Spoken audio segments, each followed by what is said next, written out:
And now all I'm going to do is I'm going to cut actually 2 different ribbons with this. One will be the zigzag narrow ribbon, and this one will be a wider ribbon that has a beaded look to it.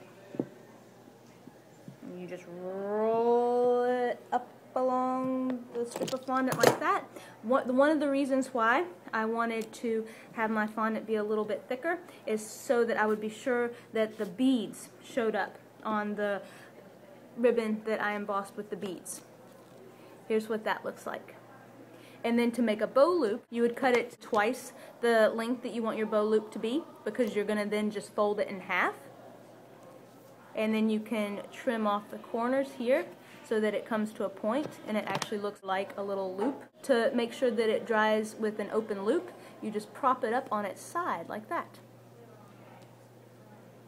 and let it dry. You can make it so that it's a really open loop, or you can make it so that it's more narrow. It's totally up to you. It's your bow loop. You do it however you want. And then I'm just going to do the same thing for my zigzag strip.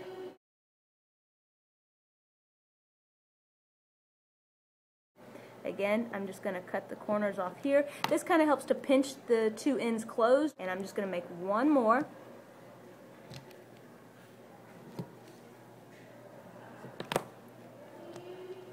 Okay, so we have the 2 narrow zigzaggy bow loops, and then we have the 1 big bow loop with the embossed beads. If you position the bead embosser so that there's a little bit of a space here in between the straight cutter and the bead embosser, your ribbon will have that space there. If you switch which way the bead embosser's face, that'll give you a different effect.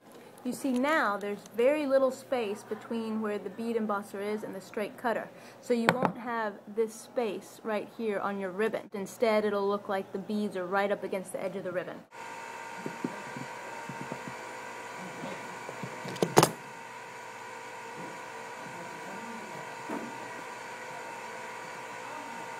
Okay, you see the difference?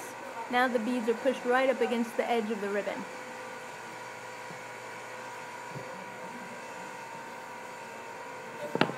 Same thing, just fold it over, make a loop, and set it up on its side to dry.